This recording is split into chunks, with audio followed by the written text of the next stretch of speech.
Bom dia, tudo bom? Estou aqui para poder estar fazendo uma nova gravação dos slides que eu utilizei na gravação da minha aula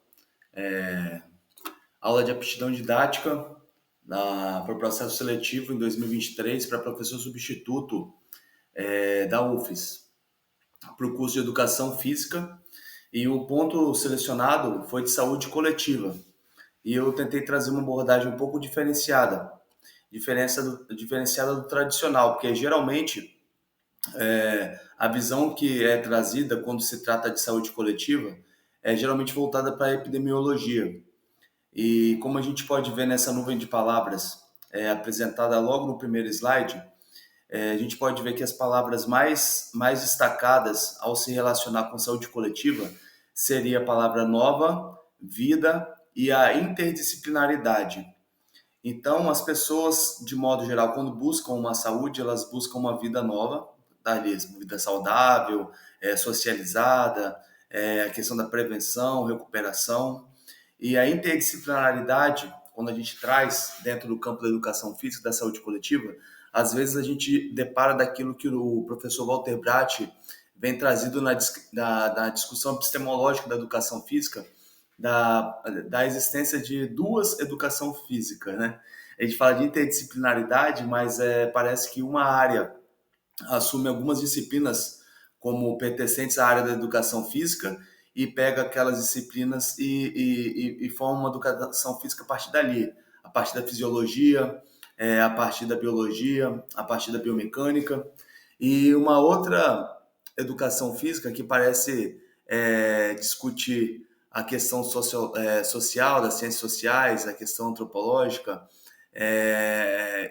pedagógica, e parece que existem duas separadas, e parece que são duas educação física, e quando a gente trata de saúde coletiva, a gente deve entender que uma tem que caminhar ao lado da outra, que não dá para discutir uma saúde coletiva sem desprezar os parâmetros fisiológicos da população, é claro, e da mesma forma não dá para discutir saúde coletiva sem discutir questões sociológicas. Para onde essa saúde coletiva está caminhando? Quais as decisões políticas que estão atravessando essa saúde coletiva dessa dada população? Ok? Então foi mais ou menos por aí que a gente tentou trazer para a aula de saúde coletiva essa discussão. A gente traz aí nesse primeiro slide uma tentativa de trazer um histórico de correlação entre educação física e saúde coletiva. E em determinados pontos, quando a gente fala de saúde coletiva e educação física, a questão da criação da educação física, a inserção da educação física no ambiente escolar, acaba sendo tomando historicamente até como uma questão de um sinônimo, né?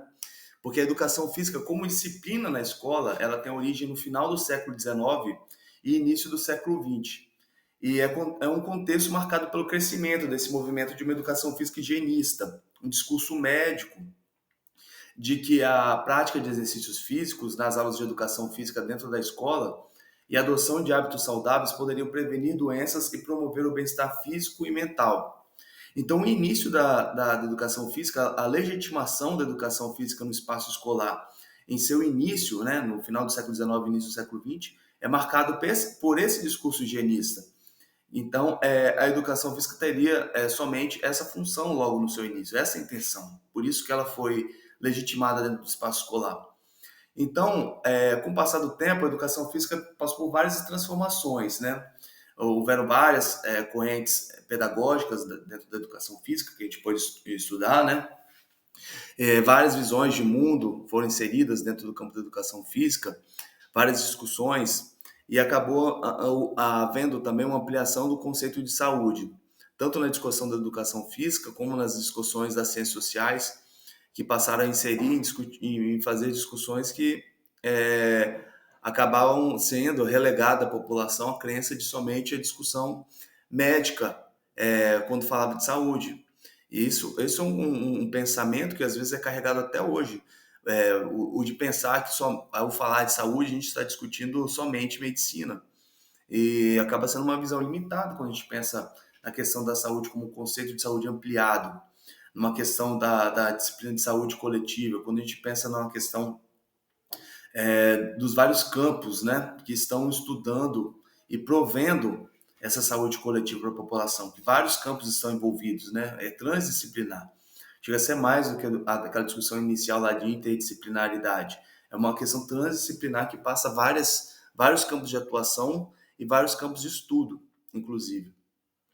Então, esse conceito de saúde ampliada foi compreendido de uma forma mais abrangente, aí não incluindo apenas a questão da ausência de doenças, né, que era o conceito de saúde inicial, mas também o bem-estar social e emocional, havendo realmente uma saúde coletiva nesse ponto de vista, né? Não era apenas a ausência de doenças de várias pessoas, mas sim várias pessoas num conjunto, né, coletivamente, proporiam bem-estar social e se sentiriam bem naquela realidade. É a partir da década de 70 e 80, né? Em 80 teve aquela questão na crise epistemológica da educação física, de querer discutir o que é educação física em si, né? A educação física sendo individualizada em alguns campos, sendo uma certa independência, não somente sendo uma aplicação de conhecimentos e recomendações médicas, mas a educação física por si só, podendo propor intervenções e poder propor estudos, né, científicos, há discussão se a própria educação física em si mesma seria uma ciência, né, vários debates, e acabou, não é a conclusão, é claro, né, nem sei se vai haver a conclusão algum dia, e é por isso que a gente continua estudando e pesquisando no campo, a questões epistemológicas, né, mas um resultado que pode se dar é que a educação física acabou sendo como um campo de intervenção que se debruça, que bebe, né, para poder atuar, para poder intervir, para suas intervenções são baseadas no conhecimento de várias ciências. Entretanto, a gente vê hoje em dia a própria educação física não como um campo científico em si, mas professores de educação física realmente produzindo ciência profundamente, né, nos dias atuais. Mas entre as décadas de 70 e 80, esses debates, os movimentos que aproximaram a educação física da saúde coletiva, né? Algumas correntes pedagógicas se aproximaram mais, né, da questão da promoção de saúde. Outras correntes pedagógicas entenderam a saúde como algo que se alcança de uma outra forma, né?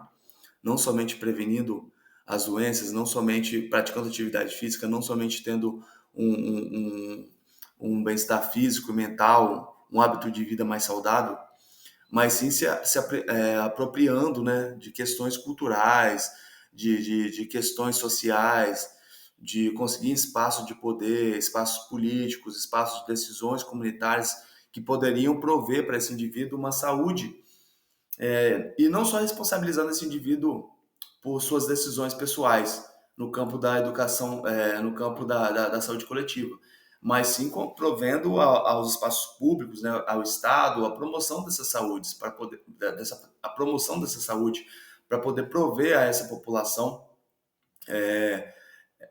essa saúde que está como responsabilizando somente o indivíduo pelas decisões, sendo que o indivíduo próximo à sua residência não tem como praticar uma atividade física, por exemplo, ou as opções alimentícias que são disponíveis para ele, tanto pela classe social, pela renda, ou as que são disponíveis no mercado, são opções não tão saudáveis assim. Então, como as decisões políticas, as decisões coletivas poderiam influenciar essa saúde coletiva? Atualmente, a educação física e a saúde coletiva estão cada vez mais interligadas, né? A disciplina educação física, ela busca desenvolver práticas pedagógicas inovadoras, né? Que promovam a participação ativa dos estudantes, elas estimulam a adoção de hábitos saudáveis, abordam questões da saúde pública e buscam a inclusão e a equidade, né? A inclusão aí a gente pode dizer de pessoas com deficiência em determinados momentos, né? Porque se a pessoa com deficiência já tem todas as suas limitações e ela ainda ficar aquém de questões de atividade física, não houver, né, opções de atividade física para para essa população, a situação dela fica mais complicada. É a questão da equidade que a gente pode ver, que são diferenças de gênero, diferenças étnicos, raciais, diferenças de classes sociais, diferenças em qualquer coisa que você possa criar uma situação de hierarquia e possa ver uma das duas categorias dessa hierarquia sofrendo algum processo de exclusão, a gente pode ver que a promoção de políticas que podem ser inseridas, que podem prover essa equidade, ok? Nessa discussão da saúde coletiva, colocando a educação física principalmente nessa correlação. O conceito de saúde coletiva está ligado, quando a gente fala de educação física, bem ligado ao conceito de promoção da saúde, que a saúde coletiva ela busca uma abordagem que busca compreender e intervir as condições de saúde de uma população como um todo, né? Ela não pensa na medicina tradicional, que a medicina tradicional busca construir um diagnóstico, um prontuário para um indivíduo, né? Para poder levar aquele indivíduo para um parâmetro considerado de normalidade. Já a saúde coletiva busca, claro, aliada à medicina, aliada gigantesca da saúde coletiva, mas aí que entra o papel da educação física como um auxiliar para essa promoção, né, da saúde coletiva. Então, porque a gente considera vários fatores, né, tanto sociais, ambientais, econômicos e políticos que influenciam a saúde das pessoas. E aí a saúde coletiva tenta buscar influir nessa população de modo geral. Então, a educação física pode fazer uma avaliação individual, aulas coletivas, e depois dessas avaliações individuais conseguir ver se o coletivo está conseguindo caminhar de uma forma junta, né? A promoção da saúde é um conjunto de estratégias e ações. Aí a gente já vê que a saúde coletiva, se ela busca prover a saúde dessa população como um todo, a promoção de saúde já cria essas estratégias e as ações, né, que visam melhorar essas condições de saúde e do bem-estar dessa população. Não apenas a prevenção de doenças, mas também o fortalecimento de fatores que contribuem para o estilo de vida saudável e para a qualidade de vida desses indivíduos. E como a gente está falando de saúde coletiva, né, vários indivíduos saudáveis promovem uma comunidade saudável. Só que dentro de uma comunidade saudável, se há um indivíduo que está sofrendo algum problema que pode ser corrigido socialmente para essa promoção da saúde, essa comunidade ainda está precisando de uma intervenção um pouco maior, ok? Então, existem alguns fatores sociais que podem ser corrigidos, influenciados para poder promover essa saúde coletiva. Algumas referências que a gente pode falar, descrever, quando a gente fala de saúde coletiva, para essa discussão com a educação física, pode ser as sugestões de literatura, né? De 2017, aí, de Nogueira e Bose, né? Saúde coletiva e educação física, são distanciamentos e interfaces, né? Ela promove insights de como a educação física pode contribuir para a promoção da saúde em âmbito coletivo. É uma sugestão de leitura para aprofundamento nesse tema. No caso de construção de um curso de saúde coletiva, essa seria uma obra que a gente poderia pegar para a gente poder aprofundar no estudo. O outro aí de Wax, Almeida e Brandão, Educação Física e Saúde Coletiva, Cenários, Experiências e Artefatos Culturais, de 2016. É um livro que aborda a relação entre a educação física e a saúde coletiva, explorando vários cenários, várias experiências, vários artefatos culturais que se relacionam a essa temática. Também é muito importante. Então, esses dois primeiros aí, tratando de saúde coletiva principalmente, bem diretamente, são livros fundamentais para a gente poder discutir a educação física e saúde coletiva. Aí vem uma obra do professor Walter Bracht, de 2019, que já fala de educação física escolar, né, no Brasil. O que ela vem sendo e o que ela pode ser. O que ela vem sendo são constatações que o professor Walter Bracht tem a respeito da educação física, inclusive aquela que eu trouxe na introdução, da educação física, de duas educação física, né? Uma educação física mais fisiológica e outra educação física mais sociológica, pedagógica. Isso não é o que é desejado, mas isso é o que ela vem sendo, é o que o professor constatou que ela vem sendo. E o que pode ser são sugestões de como a gente pode conseguir unir alguns aspectos nesse sentido.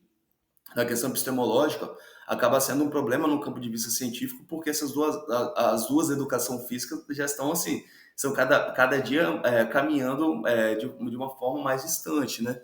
Então a gente precisa ter algumas experiências transdisciplinares dentro da própria educação física 1 e 2, né? Como é dividida no campo da pós-graduação, a educação física do campo 1, que é mais pedagógica, histórica, sociocultural, e a educação física 2, que é fisiológica, biomecânica e por aí vai, que é campo 2 na discussão da pós-graduação, prover também experiências transdisciplinares nesse sentido, né?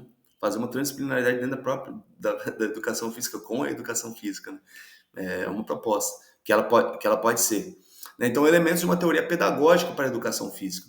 Então, esse livro, como a gente está tratando de saúde pública, saúde coletiva, né, e educação física, é um livro que ele não se concentra especificamente na área da saúde coletiva. Porém, ele oferece uma base teórica e pedagógica para a educação física escolar no Brasil. Ele tem, principalmente no capítulo 4, um aprofundamento na discussão da saúde. Então, mesmo que a gente vá fazer um curso mais aprofundado de saúde coletiva e educação física, esse livro também, o capítulo 4 principalmente, pode estar presente dentro dessa referência a ser aprofundada. Já Nóbrega, em 2005, fala do qual o lugar do corpo na educação. Nota sobre conhecimento, processos cognitivo e currículo. Também é uma referência que não trata diretamente da saúde coletiva, ok? É uma discussão do corpo, né? Uma discussão tanto filosófica, perdão, né? Uma discussão filosófica do corpo, né? Como esse corpo se coloca. Não um corpo biológico que é tradicionalmente levado à educação física, daquela educação física que a gente conversa como sendo a discussão biofisiológica do corpo, mas um corpo que está inserido dentro de uma comunidade, é um corpo social, é um corpo que tem um ser humano ali, um indivíduo, que tem uma psicologia, que tem uma história de vida, é um corpo que está inserido dentro de determinada realidade, ok? Então, quando a gente fala de corpo, o corpo também é atravessado por várias discussões psicológicas, filosóficas, fisiológicas e por aí vai. Então, essa referência, ela aborda essa discussão da importância do corpo na educação e pode ser relacionada ao tema da saúde coletiva, né? Porque a gente está falando da saúde de quê? A saúde coletiva de vários corpos, né? São vários corpos inseridos ali. Então, ele discute como a educação física contribui para essa conscientização desse corpo e para a promoção de saúde, de hábitos saudáveis, né, relacionados aos aspectos coletivos e sociais, ok? Então, a gente pode ver que as escolhas de políticas públicas, tanto educacionais como as de saúde, podem interferir diretamente nessa saúde coletiva, nesse assunto, né? É uma interdisciplinaridade que a gente está colocando. E a política pública, a gente pode ver uma questão que a gente pode trazer, pode ser dita como linguística, mas é uma questão conceitual para a gente poder estar pensando. Porque a gente vê que a política pública influencia demais, as decisões políticas influenciam demais essas tomadas. O que o prefeito escolhe para poder conseguir passar pelos vereadores, que consegue ser posto para a população, né? Como chega esse trabalho efetivamente, como essas políticas chegam efetivamente à população, né? Então é um campo importantíssimo. E uma discussão que a gente tem, ó, quem conta na língua portuguesa, né? Por isso que a gente às vezes tem alguns problemas na discussão, né, em português, porque a gente tem apenas uma palavra para definir política. Então a gente fala, isso é política, mas pô, que tipo de política a gente está se tratando, né? Que é uma palavra polissêmica. Então, na língua inglesa, já tem uma vantagem de ser 3, que começa a facilitar um pouco a discussão nesse sentido. Facilitar porque começa a colocar a política em pontos específicos da sua atuação. Então, polity é um tipo, politics é outro e policy é outro. Então, a primeira, polity, está ligado ao sistema político, polity, instituições e regras. Existe determinada instituição e existe determinada regra, existe determinadas leis e determinadas instituições que tomam conta de determinados interesses, ok? Então, esse é o polity. Politics é ligado ao processo de conflito de ideias, né? O jogo de persuasão e interesses, né? Existe determinado orçamento, existem determinadas regras, existem determinadas instituições e começa a falar qual é a prioridade. A gente tem que investir mais em saúde, mais em educação, mais em segurança pública. quais são as prioridades, porque, claro, a gente quer investir em tudo, todo político vai tentar se eleger dizendo que minha meta é educação, é política, é saúde, é saúde de qualidade, é educação de qualidade, todo mundo vai falar isso, mas chega um momento que existe determinado orçamento e esse orçamento vai ter que ser aplicado em locais específicos, né? Então aí começam os conflitos de ideia. Não, isso aqui é mais importante. Não, essa lei é mais importante. Não, essa lei não está valendo de nada. Não, essa política pública está sendo importante. Não, essa política pública não vale. É o conflito de ideias para chegar a determinadas situações. E a terceira, que é policy, que se refere àquilo que se concretiza e efetivamente chega a uma população. Então, depois, as instituições e regras, as pessoas que a gente elegeu para estarem lá dentro dessas instituições, as regras que a gente escolheu como vigentes no momento, a discussão, a persuasão e interesse que existe, esse conflito de ideias que existe ali, acaba chegando no final em uma policy. O que aquilo realmente chega à população? Qual política pública que chegou na população? Como que está sendo o atendimento no posto de saúde? É péssimo. Não, calma aí, tem que ser uma coisa um pouco mais orientada. Tá chegando no posto de saúde isso, está demorando isso, porque tem pouco médico, tem menos médico. Quando a gente colocou as aulas de saúde coletiva, isso melhorou, isso economizou a farmácia popular começou a usar menos remédio por conta de uma ação de política pública no campo de educação física, com aulas coletivas de ginástica, com aulas coletivas de implantação de instalações de musculação para a população em determinada localidade, reduziu o número de fraturas e por aí vai. São questões que a gente tem que analisar, dados que a gente precisa analisar, dados mais robustos, né? Não simplesmente essa discussão de política como algo lá no campo abstrato, mas que não chega para a gente, porque querendo ou não, é o que chega para nós todos os dias. E essa discussão é trazida por Frei aí no ano 2000, ok? Então, tripla também, né, 3, novamente, a gente pode trazer, foi a forma como as políticas públicas foram estudadas na história. Então, a gente traz aí Celina Souza, né, a obra dela de 2006, que fala da primeira forma de estudo da política pública, que é uma sequência da tradição de Madison, né, que é um cético da natureza humana, ok? A natureza humana, o homem é bom? Calma aí, vamos ver, né? Então ele focava especialmente no estudo das instituições. Então essas instituições, na crença de Madison, elas poderiam limitar a tirania e as paixões da natureza humana. Então, esse estudo das instituições como ferramentas para brecar, né, essas paixões humanas, essa tirania humana, é uma tradição de Madison. É uma das formas de estudar política pública, segundo Celina Souza. O segundo caminho veio de Payne e Tocqueville. Eles acreditavam que as organizações locais, né, o mais próximo possível do povo, haveria uma virtude cívica, né, haveria uma civilidade e haveria a promoção de um bom governo. Então, essas organizações não deveriam ser organizações tão distantes do povo, mas deveria ser uma organização mais localizada. E quanto mais localizada, quanto mais próxima dos civis, da população, haveria uma promoção de um governo melhor, porque estaria olhando para as pessoas que estão mais próximas de si.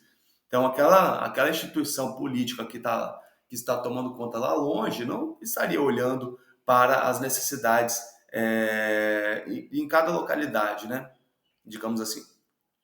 E o terceiro caminho para estudar foi a análise de política pública como parte da ciência política. Busca de compreensão de como e por que certos governos optam por certas ações. Né? A ciência política parte desse pressuposto. Algumas decisões que a gente pode acreditar contraditórias ou como tiro no pé ou contra a população, mas por que será que aquela decisão está sendo tomada? Qual será o impacto político que aquela decisão vai trazer? Então, esse estudo da ciência política é o terceiro caminho de análise que Celina Souza traz para a gente em 2006, ok? Seja qual for o caminho, qual das três tradições a gente for escolher para estudar, a gente pode inferir que a política pública é um campo de conhecimento que busca colocar o governo, né? O governo é o executivo, quem está lá eleito para poder tomar as decisões, ela busca colocar o governo em ação ou analisar as ações desse governo e, quando necessário, propor mudanças nessas decisões. Por isso que, às vezes, a gente tem que acabar um pouquinho desse tudo ou nada, porque tem que ver o que está acontecendo ali naquela região. Não, tem que acabar com isso aí. Calma aí. O que está acontecendo? Qual é o impacto? Qual é o impacto positivo? Qual é o impacto negativo? O que estava sendo colocado antes? O que está sendo colocado agora? E por que a gente precisa terminar ou por que a gente precisa propor algo novo? Então, precisa de um pouco mais de dados nessa política pública. Precisa ser discutido um pouco mais profundamente nesse sentido. Ok? Então, modelos de análise, DAI 2005, é um estudioso norte-americano, que ele traz vários modelos de análise, várias formas da gente estudar essas políticas públicas, né?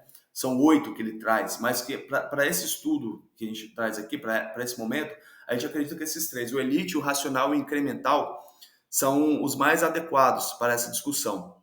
Ele traz aí, do lado tem um modelo de Heidman, né? Essa pirâmide de Heidman, que coloca aí lá no topo uma elite, que essa elite faz a orientação de políticas, né, dentro daquela discussão de persuasão, do jogo de interesse. Então, essa elite, né, política, acaba orientando as políticas, e os funcionários administradores do governo executam essas políticas, que chegam até um termo que ele considera aí, que ele coloca como massa, mas eu considero um termo pejorativo, mas ok, é o triângulo de Heidman, mas é o que chega à população. Então, as decisões, as orientações das políticas são tomadas por uma elite política, que foi colocada pelo povo lá. O povo colocou lá, ok? Esse povo que está lá embaixo, descrito como Heidman, como massa, colocou essa elite lá em cima, pelo menos a elite política, teoricamente. E os funcionários administradores que trabalham lá no governo executam essas políticas. Então, é um processo de retroalimentação. Já no modelo elite, já no modelo de análise de DAI, a elite já tem um outro caráter. A elite aí ele já fala de determinada elite econômica, por exemplo, que as políticas públicas são tomadas pela elite para a elite. Então, por mais que a gente coloque ali que é uma democracia, que é a elite do lado esquerdo aqui, essa elite que a gente coloca aqui no topo do triângulo é uma elite política que está tomando as decisões, a elite econômica influencia a população, influencia os funcionários, administradores, influencia a população para poder colocar essa elite política lá em cima. E acaba que a elite econômica quer que a elite política tome decisões que vai melhorar a ela e não que atinja a população de modo geral. Então, o que atinge a população de modo geral são paliativos. O modelo racional é o modelo que seria o mais interessante no ponto de vista da racionalidade, que seria utilizar essa discussão de dados, de impactos epidemiológicos, impactos sociais, etc., dados estatísticos, análise de ciências sociais e por aí vai, de política pública, de ciências políticas, para poder tomar decisões no campo das políticas, como melhorar as políticas, como chegar em situações de equidade, de inclusão e por aí vai. E o incremental, do ponto de vista, se o racional já pensa em tomar decisões baseadas em dados, o incremental passa a tomar suas decisões baseadas em como diminuir um pouco esse atrito político, né? Porque determinadas políticas que já estão instaladas não serão retiradas de uma hora para outra.